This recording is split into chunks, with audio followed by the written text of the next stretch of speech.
दोस्तों, आखिर व्यक्ति को जीवन में औलाद से इन दो चीजों की उम्मीद कभी नहीं रखनी चाहिए। बुढ़ापे में दुखी नहीं रहोगे। दोस्तों, आखिर वह कौन सी दो चीजें हैं जिनकी औलाद से उम्मीद नहीं रखनी चाहिए? आखिर बुढ़ापे में औलाद अपने माँ बाप को धोखा क्यों दे जाते हैं? नमस्कार दोस्तों, स्वागत है आपका अपने चैनल शक्ति ज्ञान पर। दोस्तों, अगर आप भगवान श्री राम को सच्चे दिल से मानते हो तो कमेंट में सच्ची श्रद्धा से जय श्री राम जरूर लिखें। मैं भगवान श्री राम से प्रार्थना करता हूं कि हे प्रभु श्री राम, जो भी भक्त इस वीडियो को पूरा देखेगा और कमेंट में जय श्री राम लिखेगा, उनके घर परिवार को सुख शांति और संपत्ति से भर देना। दोस्तों, एक बार नारद जी नारायण नारायण कहते हुए भगवान श्री कृष्ण के पास द्वारिका आते हैं और भगवान श्री कृष्ण को प्रणाम करता है। भगवान श्री नारद जी को अचानक आया देखकर पूछते हैं कि देवर्षि नारद, आज आपका अचानक आगमन कैसे हुआ? तब नारद जी श्री कृष्ण से कहते हैं, हे प्रभु, में मन में एक विचित्र सवाल चल रहा है जिसका उत्तर मुझे नहीं मिल रहा है। उसी का उत्तर आपसे जानने मैं आपके पास द्वारिका आया हूँ। श्री कृष्ण कहते हैं, कहो देवर्ष, तुम्हारे मन में कौन सा सवाल चल रहा है?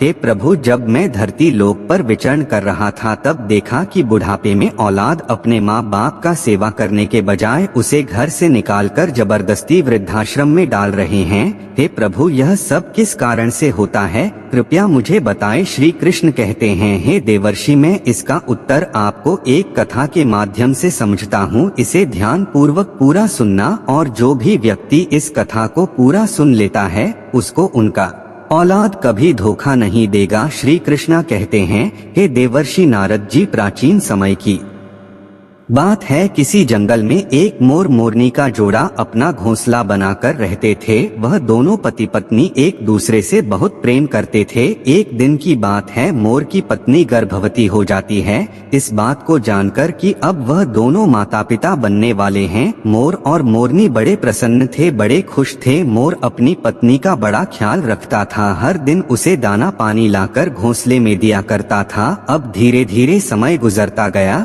और मोर की पत्नी का प्रसव का समय निकट आ जाता। अब मोर की पत्नी बड़ी प्रसन्न थी। वह अपने पति मोर से कहती है कि पियाड़ी, हमारी संतान आने वाली है, बहुत ही जल्द मैं अपने बच्चों को जन्म देंगी। बुढ़ापे में वह हमारी खूब सेवा करेंगे, हमारा सहारा बनेंगे। अब हमें किसी बात की चिंता नहीं है, हमारी संतान हमारी खूब सेवा करेगी। दोस्तों, मोर कहता है कि प्रिय, हमें ऐसा नहीं सोचना चाहिए कि हमारी संतान हमारी सेवा करेगी या हमारा बुढ़ापे का सहारा बनेगा। मोर की पत्नी कहती है कि पीजी, आप ऐसा क्यों कह रहे हैं?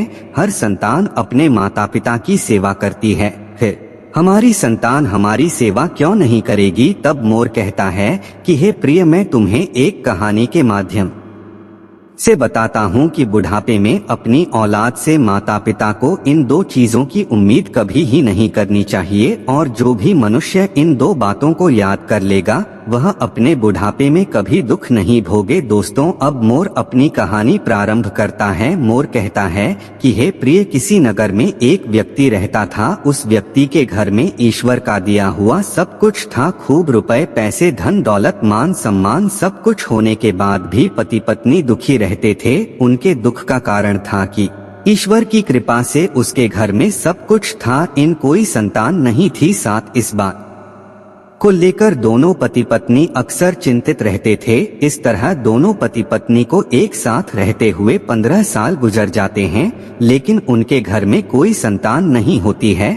वह व्यक्ति अपनी पत्नी को अच्छे से अच्छे डॉक्टर को दिखाता है, महंगे से महंगे अस्पताल में जाकर वह अपनी पत्नी का इलाज करता है, पवित्र तीर्थ स्थान पर जाकर संतान प्राप्ति की मन्नत मांगता है, मंदिर में जाकर मथा टेकता है। तब कहीं जाकर शादी के 20 साल बाद उसकी इच्छा पूरी होती है। ईश्वर की कृपा से उस व्यक्ति की पत्नी को एक पुत्र प्राप्त होता है। अस्पताल में बच्चे का जन्म होता है। पुत्र जन्म की बात सुनकर वह व्यक्ति खुश हो जाता है। बच्चे की साफ सफाई के बाद उस अस्पताल की नर्स जब उनके नन्हे से पुत्र को लेकर उनके पास पहुंचती है तो दोनों पति पत्नी पूछने लगते हैं कि हमारी संतान कैसी है, कोई दिक्कत तो नहीं है।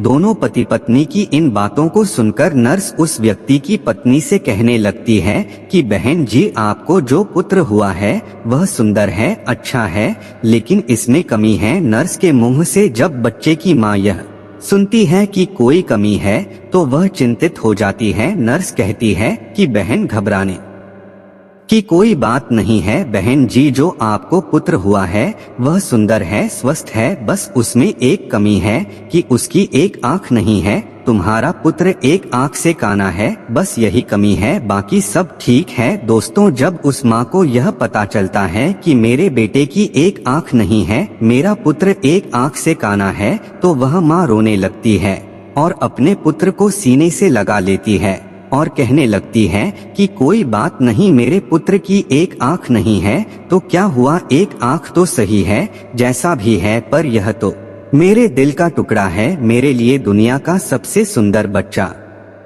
मेरा पुत्र है। दोस्तों, माँ के लिए सभी संतानें बराबर होती हैं, चाहे कोई काला हो, कुरूप हो या चाहे कोई गोरा और सुंदर। माँ कभी अपने बच्चों का शरीर नहीं देख, वह उनकी आत्मा से जुड़ी होती है। माँ उस बालक को देखकर कहती हैं, तो कितना सुंदर है मेरा बच्चा। दोस्तों, उस माँ की इन बातों को सुनकर नर्स की आंखों में भी आंसू आ जाते हैं। वह नर्स सोचने लगती है, यदि परमात्मा को संतान का सुख देना ही था तो इस पुत्र को दोनों आंखें दे देता। माँ कहने लगती है कि कोई बात नहीं, जैसा भी है आखिर है तो मेरा ही बेटा, पर आज इसकी अगर दोनों आंखें सलामत होती तो और भी अच्छा होता है। दोनों आंखों के साथ मेरा पुत्र कितना सुंदर लगता। दोस्तों, माँ की इन बातों को वह नर्स सुनती है तो वह कहने लगती है, बहन जी, यदि आप चाहते हो कि आपके पुत्र की दोनों आंखें हो तो ऐसा भी हो सकता है। जब माँ यह सुनती है कि उसके बच्चे की दोनों आंखें लग सकती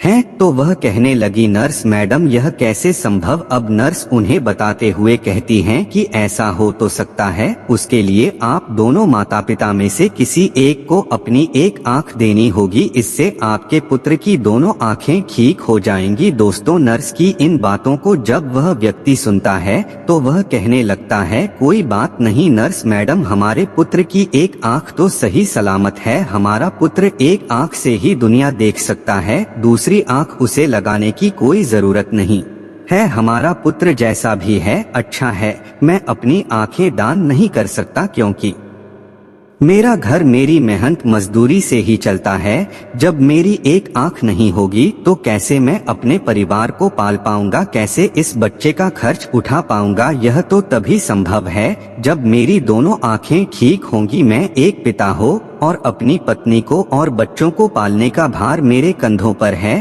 अब रही बात मेरे पुत्र के एक आंख की, तो यह सब परमात्मा की देन है। ईश्वर ने जिसे जिस रूप में भेजा है वह हमारा पुत्र उसी रूप में ठीक है। दोस्तों, बिताने तो सा इनकार कर दिया, लेकिन माँ तो आखिर माँ होती है। को नर्स से कहती है कि मैडम, यदि ऐसा हो सकता है तो मैं अपनी एक आंख अपने पुत्र को देना चाहती हूँ। मेरा क्या है, मुझे तो घर पर ही रहना है, लेकिन मेरे बेटे को तो अपना पूरा जीवन काटना है। इसलिए नर्स मैडम, मैं अपनी एक आंख अपने पुत्र को देना चाहती हूँ। जब वह व्यक्ति अपनी पत्नी से कहता है कि इस तरह तो तुम कानी हो जाओगी, तो वह माँ कहती है कि मुझे मंजूर है कि मैं एक आंख से कानी हो जाऊं, लेकिन मैं अपने पुत्र को दोनों आंखों के साथ देखना चाहती हूँ। मेरी एक आंख ले लो और मेरे बेटे को लगा दो। मेरे बेटे की जब दोनों आंखें होगी तो दोनों आंखों के साथ वह कितना सुंदर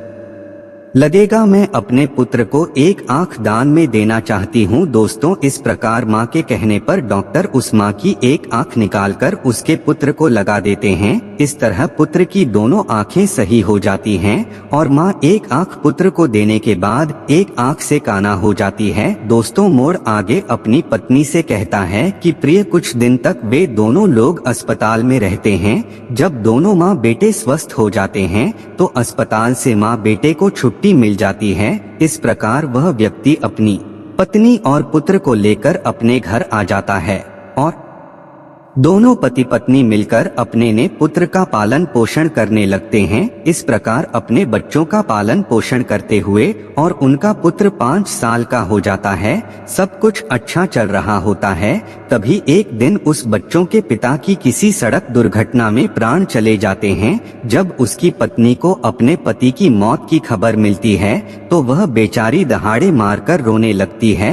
वह सोचने लगती है कि मेरा 4 साल का बच्चा है, घर में एक ही कमाने वाले थे और वह भी मुझे छोड़कर चले गए। अब मैं इस बच्चे का पालन पोषण कैसे कर पाऊंगी। अब यह सोच सोचकर वह जोर जोर से रोने लगती है। उसका रोना धोना सुनकर आस पड़ोस उसके लोग आ जाते हैं और उस लाचार माँ को धीरज बंधते हैं, उसे धीरज रखने को कहते हैं और किसी तरह समझा बूझकर उस व्यक्ति का अंतिम संस्कार करते हैं। दोस्तों, इस प्रकार वह लाचार माँ अपने 5 साल के बच्चे के साथ जीवन बिताने लगती है। घर में जो जमा पूंजी थी वह सब संतान पाने की चाहत में उसके इलाज करने में पहले ही खर्च हो चुकी थी। पति की मृत्यु के बाद जो भी बचत थी वह पति के अंतिम संस्कार में चला जाता है। इस प्रकार वह माँ दूसरों के घरों में झाड़ू पोछा करके दूसरों के घरों में बर्तन मांज कर अपने पुत्र का पालन पोषण करने लगती है। वह माँ दूसरों के घरों में झाड़ू पोछा करती, दूसरों के घरों में बर्तन साफ करती, लेकिन अपने पुत्र को कोई दुख तकलीफ नहीं होने देती। वह दूसरों के घरों में नौकरानी बनाकर पैसे कमाती, अपने पुत्र को खेलने के लिए अच्छे अच्छे खिलौने लेकर आती, अपने पुत्र को अच्छे अच्छे वस्त्र लाकर दे दी। हर समय अपने बच्चों के साथ परछाई की तरह बनी रहती थी। जब उसका बेटा थोड़ा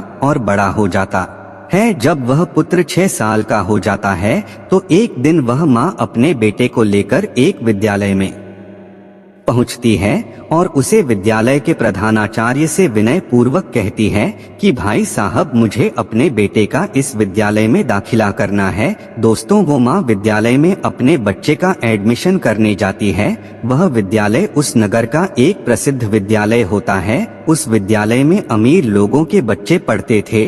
जब उस विद्यालय का बड़ा मास्टर फटे पुराने कपड़े में उसकी माँ को देखता है तो सोचने लगता है कि बच्चा तो सुंदर है, लेकिन माँ कपड़ों से ऐसी लग रही है जैसे कोई भिखारी हो। यह बेचारी कहाँ से इस बच्चे की किताबें और इतनी महंगी फीस भर पाएगी। इसलिए वह समझते हुए उसे बच्चों की से कहता है कि बहन जी, हमारे विद्यालय की फीस कुछ ज्यादा है। हमारे विद्यालय में अमीर के बच्चे पढ़ते हैं, इसलिए बेहतर होगा आप अपने बच्चे का एडमिशन किसी सरकारी स्कूल में कर दें।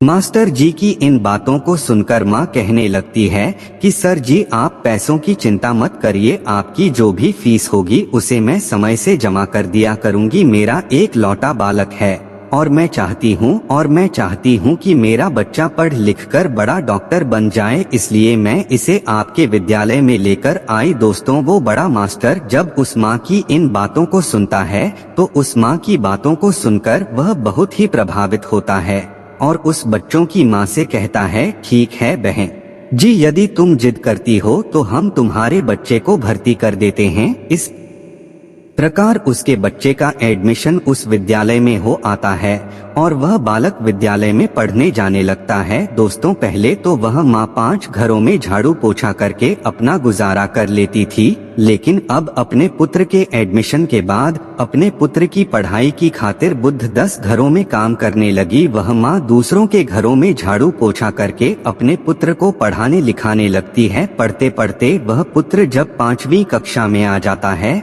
जब उसकी उम्र 10 साल की हो जाती है, तो एक दिन स्कूल के सभी बच्चे मिलकर उस बालक को छोड़ने लगते हैं और खेल खेल में कहने लगते हैं कि देखो देखो, एक आंख वाली काली माँ का बेटा आ गया, इसकी माँ एक आंख से कहानी है। दोस्तों, वह लड़का जब अपने सहपाठियों की इन बातों को सुनता है तो क्रोध में भर जाता है। उसे बहुत बुरा लगता था जब विद्यालय की छुट्टी होती है तो छुट्टी के समय हमेशा की तरह उसकी माँ उसे लेने आती है। आज भी वह एक आंख से कहानी माँ अपने बेटे को स्कूल में लेने आई थी, तो वह लड़का अपनी माँ से कहता है कि माँ, कल से मुझे विद्यालय में छोड़ने मत आना और बुलवाने भी बताना। जब माँ पूछती है कि पुत्र क्या बात हो गई, तुम ऐसा क्यों कह रहे हो? तो लड़का कहने लगता है कि माँ तुम्हारी सूरत ठीक नहीं है, तुम्हें एक आंख से कहानी हो। तुम जब मेरे साथ विद्यालय में आती हो तो मेरे साथ के लड़के मेरा मजाक उड़ाते हैं और तुम्हारी वजह से मुझे शर्मिंदा होना पड़ता है। तुम ऐसी हो वैसी हो, इस तरह की बातें करते हैं। दोस्तों, वह लड़का अपनी माँ से दुनिया भर की शिकायतें करता है। जब वह माँ अपने पुत्र के मुख से इन बातों को सुनती है तो उसे बहुत दुख होता है, लेकिन अपने पुत्र की इन बातों को सुनकर वह चुप रहती है और अपने पुत्र की बातों को सहन कर लेती है। माँ कहती है, कोई बात नहीं पुत्र, तुम चाहते हो तो मैं तुम्हारे साथ कल से विद्यालय नहीं होंगी, लेकिन तुम अकेले विद्यालय कैसे आ पाओगे? अपनी माँ की इन बातों को सुनकर वह पुत्र कहता है, माँ अब मैं बड़ा हो गया और अब मैं इस काबिल हो चुका हूँ कि मैं अकेला विद्यालय जा सकता हूँ, इसलिए तुम्हें मेरे साथ विद्यालय आने की कोई जरूरत नहीं है। अपने पुत्र की इन बातों को सुनकर वह माँ कहती है, ठीक है पुत्र, आज के बाद मैं तुम्हारे स्कूल में तुम्हारे साथ नहीं आऊंगी, लेकिन बेटा तुम सावधानी से घबराना, तुम्हारे पिता की सड़क दुर्घटना मौत हुई थी, यह सोच सोच कर मुझे डर लगता है। पुत्र कहता है, माँ तुम चिंता मत करो, मुझे कुछ नहीं होगा, मैं अकेला ही आया जाया करूँगा। दोस्तों, उस दिन के बाद से वह पुत्र अकेला ही विद्यालय आने जाने लगता है।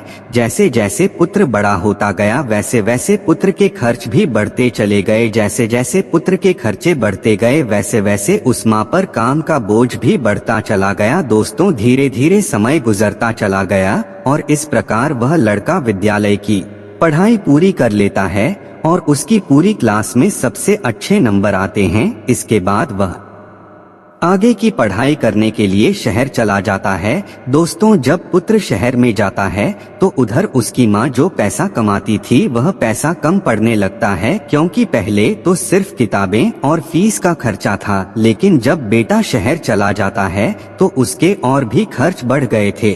लेकिन उस माँ ने हार नहीं मानी। पहले जहाँ 15 घरों में काम करके अपने बेटे का खर्चा पूरा करती थी, वहीं पुत्र के शहर जाने के बाद वह 30 घरों में बर्तन साफ करने लगी और झाड़ू पोछा करती, दिन भर मेहनत करती और मेहनत करते करते रात के 11 बज जाते थे, तब जाकर वह बेचारी माँ अपने पुत्र के लिए महीने का 5,000 भेज पाती थी। वह इसलिए इतनी मेहनत करती थी कि एक दिन जब उसका बेटा पढ़ लिख कर बड़ा डॉक्टर बन जाएगा तो मुझे सुख मिलेगा, एक ना एक दिन मुझे भी आराम मिलेगा। आज मेरी मेहनत से मेरा बेटा डॉक्टर बन जाएगा तो मेरे बेटे के साथ रहकर मैं भी सुखी रहेंगे। इसलिए वह माँ खूब मेहनत करती थी और 30 घरों में काम करके अपने पुत्र के लिए पैसा भेजा करती थी। इस प्रकार मेहनत करते करते समय से पहले ही बूढ़ी हो जाती है। धूप में उसका गोरा रंग काला पड़ जाता है, लेकिन वह अपने पुत्र के लिए कोई दिक्कत नहीं होने देती है। दोस्तों, मोर आगे अपनी पत्नी मोर से कहता है कि प्रिय, जब ऐसे ही कुछ दिन और बीत जाते हैं तो उस माँ को एक दिन एक पत्र मिलता है। उसमें लिखा होता है कि माँ, अब मैं शहर में बड़ा डॉक्टर बन चुका हूँ, अब तुम्हें मेरे लिए पैसे भेजने की जरूरत नहीं है। दोस्तों, जब उस माँ को यह पत्र मिलता है कि मेरा बेटा डॉक्टर बन गया है तो वह बहुत खुश हो जाती है और सोचने लगती है कि पति के जाने के बाद यह मेरा बेटा ही तो मेरा सहारा है और मेरी जैसी इच्छा थी कि मेरा बेटा डॉक्टर बन जाए तो वह इच्छा भी मेरी पूरी हो गई। दोस्त, तो उस माह के बेटे ने यह बात माँ को पत्र लिखकर बताई थी कि माह में डॉक्टर बन गया हो, लेकिन वह बेटा अभी तक गांव में माँ से मिलने नहीं आया। जब उस बूढ़ी माँ को यह पत्र मिलता है तो वह बूढ़ी माँ पूरे गांव में मिठाइयाँ बांट दी हैं और सारे गांव के लोगों को बड़े गर्व से बताती है कि उसकी मैं बंगले पर पहुंच जाता है और बंगले के सामने अपना रिक्शा खड़ा कर देता है और उस बूढ़ी माता से कहता है कि माँ जी, तुमने जो पता दिखाया था तुम उस पते पर पहुंच चुकी हो, यह जो सामने बांग्ला है यहीं रहते हैं डॉक्टर साहब। वह माँ उस रिक्शा वाले को किराया देती है और अपना झोला उठाकर बंगले की तरफ चल देती है। माँ की नजर जब डॉक्टर साहब के बंगले पर पड़ती है तो वह खुश हो जाती है। वह देखती है कि सुंदर आलीशान बंगला बना हुआ है, बंगले के सामने चमचमाती गाड़ी खड़ी है और दरवाजे पर चपरासी बैठे हुए हैं। यह देखकर उस माँ को बड़ी खुशी होती है कि कितने सुंदर घर में मेरा बेटा रहता है। दोस्तों, वह मोर आगे कहता है कि प्रिय, वह बूढ़ी माँ जो एक थैली में अपने पोते के लिए खिलौने, बहू के लिए साढ़ा और कुछ मिठाइयाँ लेकर आई थी, जब वह थैले को लेकर वह माँ बंगले के अंदर जाने लगती है, तो जैसे ही बंगले के अंदर घुसती है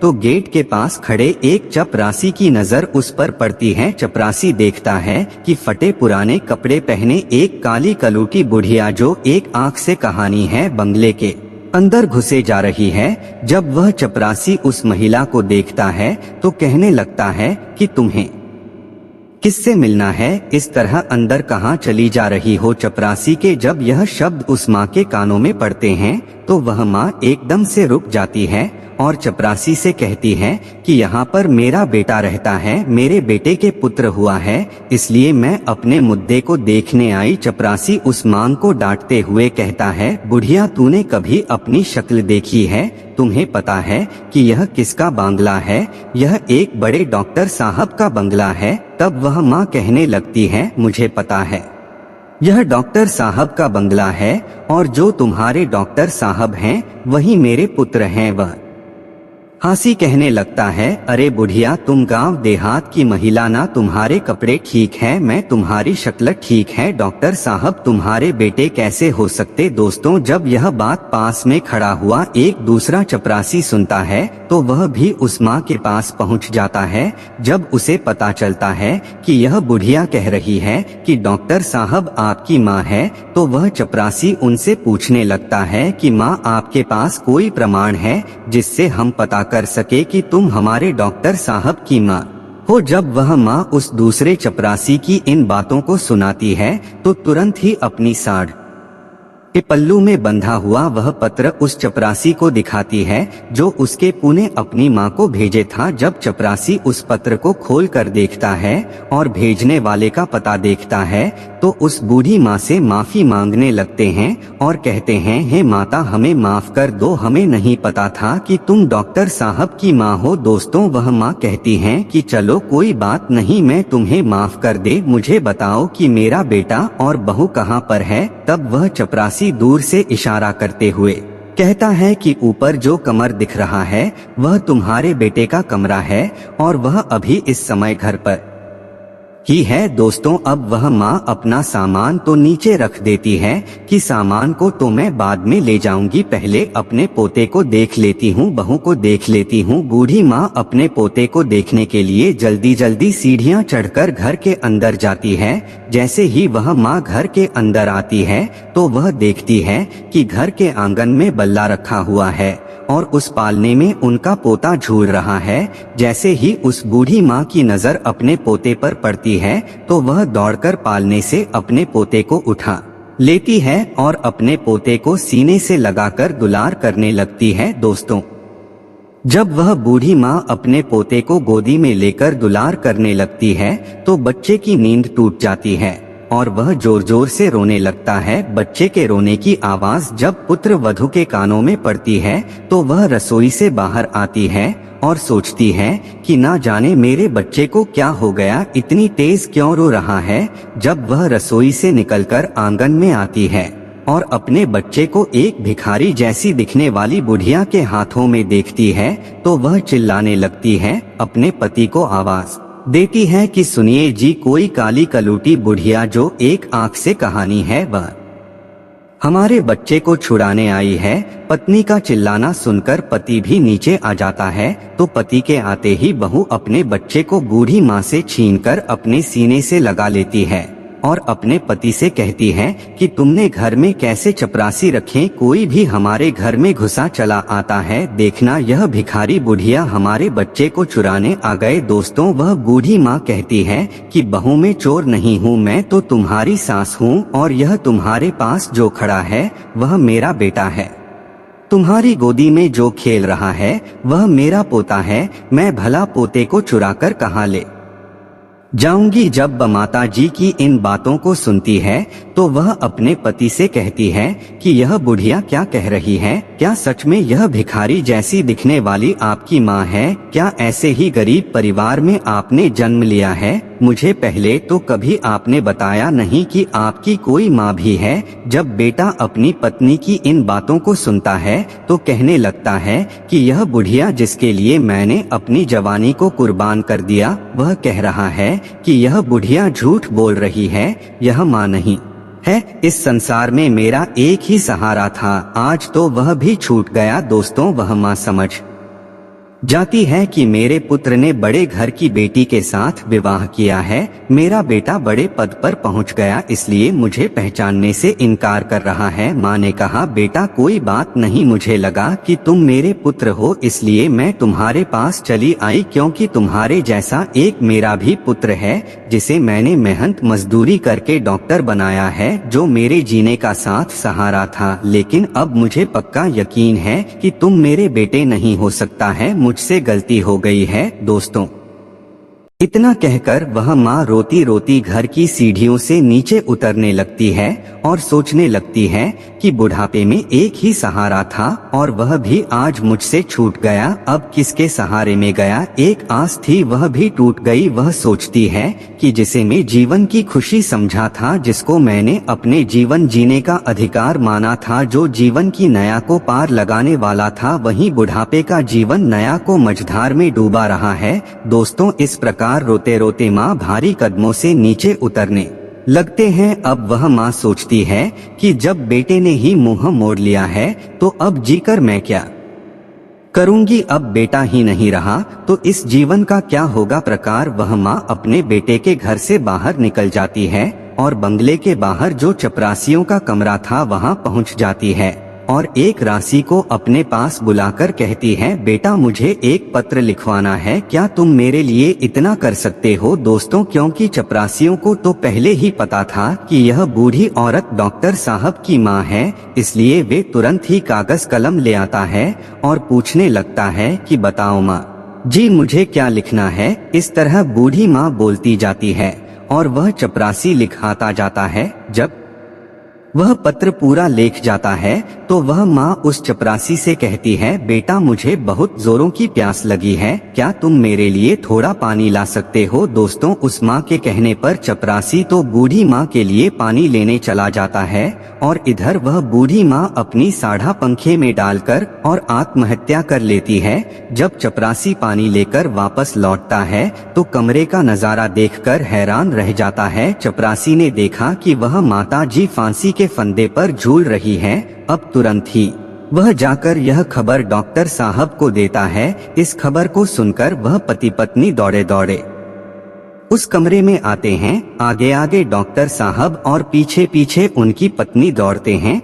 जब वह पुत्र अपनी माँ को इस हालत में देखता है तो अपनी माँ को देखकर उसके पैरों तले जमीन खिसक जाती है। दोस्तों, वह पुत्र अपना माथा पकड़ लेता है और सिर पकड़कर जमीन पर बैठ जाता है। वह सोचने लगता है कि मुझे नहीं पता था कि मेरी बातें मेरी माँ को इतनी बुरी लगेगी। मैं तो अपनी पत्नी को झूठी शान शौकत दिखाने के कारण माँ को पहचानने से इनकार कर रहा था, इसलिए कह रहा था कि मेरी कोई माँ नहीं है। मुझे डर था कि मेरी असलियत जानकर मेरी पत्नी मुझे छोड़ ना दें, इसलिए मैंने यह बोल दिया कि मेरी कोई माँ नहीं है। लेकिन तुमने तो मेरे झूठ को सच बना दिया। एक बार पुत्र की मजबूरी के बारे में सोचा होता है। जब पत्नी की नजर फांसी पर झूलती हुई उस माँ के हाथों पर पड़ती है, जब उस बेटे की पत्नी फांसी पर झूलती हुई माँ के हाथों में कागज का टुकड़ा देखती है तो वह उस कागज के टुकड़े को बूढ़ी माँ के हाथों से लेकर पढ़ने लगती है। पढ़ते पढ़ते उसकी आंखें भर आती हैं। उस पत्र में लिखा हुआ था कि बेटा, मेरा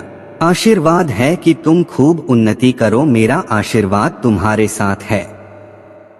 जाते जाते तुम्हें कुछ राज्य बताना चाहती हूँ बेटा, मैं अच्छी नहीं दिखती हूँ तो उसके पीछे भी एक कारण तुम ही हो। जब तुम्हारा जन्म हुआ था उस समय तुम्हारी एक आँख नहीं थी। मैंने अपनी एक आँख तुम्हें देखकर तुम्हें सुंदर बनाया था, सुंदर रूप दिया और मैं कुरूप हो गई और इस कुरूप चेहरे से तुम नफरत करते हो क्योंकि मैं कहानी हो और दूसरा मेरा रंग काला है। यह भी ऐसा नहीं था बेटा, आज तुम जिस मुकाम पर बैठे हो उस मुकाम पर तुम्हें पहुंचाने के लिए मैंने दिन रात मेहनत की है, मैंने कभी नहीं देखा कि कितनी गर्मी है, कितनी सर्दी है। तुम्हें पढ़ाने लिखाने के लिए, तुम्हारे खर्च उठाने के लिए मेन काली कलुटी हो गई, उसका भी मुझे कोई मलाल नहीं है। तुम सुंदर हो इसकी मुझे खुशी है। मैं तो तुम्हें देखना चाहती थी, अपने पोते को देखना चाहती थी, अपनी बहू से मिलना चाहती थी, इसलिए मैं शहर चली आई, क्योंकि तुमने तो कभी गांव जाकर मेरा हाल नहीं पूछा। लेकिन जब मैं स्वयं चलकर तुमसे मिलने आई तो तुमने तो मुझे पहचानने से इनकार कर दिया। इसीलिए लगा कि अब दुनिया में मेरा कोई